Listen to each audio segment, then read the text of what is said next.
بسم الله الرحمن الرحيم.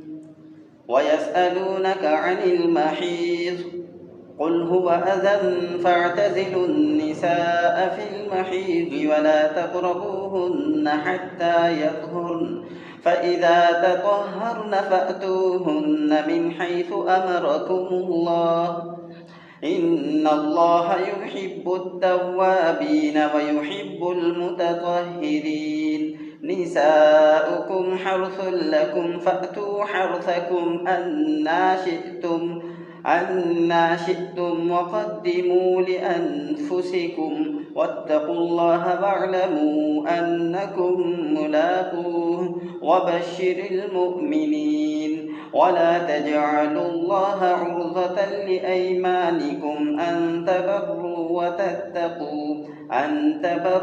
وتتقوا وتصلحوا بين الناس والله سميع عليم. لا يؤاخذكم الله باللغو في أيمانكم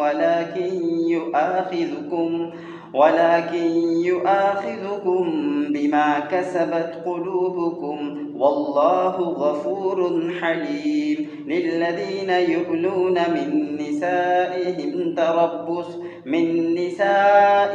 تربص 4 أشهر فإن فاءوا فإن الله غفور رحيم. وإن عزموا الطلاق فإن الله سميع عليم. والمطلقات يتربصن بأنفسهن 3 قروء ولا يحل لهن أن يكتمن ما خلق الله في